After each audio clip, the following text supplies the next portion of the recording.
एक किसान था जिसके 2 बेटे थे। वह बहुत ही आलसी और निकम्मे थे।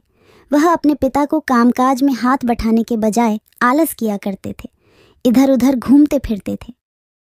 किसान को अपने बेटों की बहुत फिक्र थी। वो सोचते थे कि मेरे मरने के बाद इनका क्या होगा, ये अपना पेट कैसे भरेंगे, अपने परिवार को कैसे संभाल पाएंगे। एक दिन किसान की हालत बहुत ही गंभीर थी। कहने का मतलब किसान मरने की हालत में था।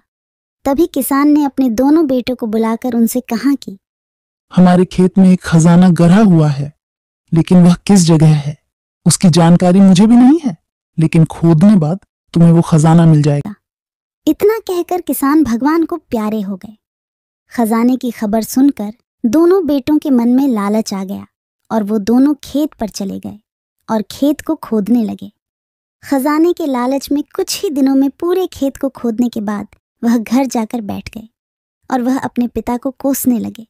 इसी तरह कुछ महीने बीत गए और वर्षा ऋतु का आगमन हुआ।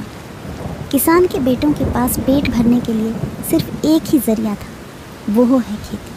तब बाकी किसानों की तरह किसान के बेटों ने खेत में बीज बोने शुरू कर दिए। वर्षा का पानी पाकर वह बीज अंकुशित हुए और देखते ही देखते खेत लहराने लगे। ऐसा लग रहा था कि हवा के झोंके से लहरा रहा था। यह देखकर किसान के बेटे बहुत खुश हो गए।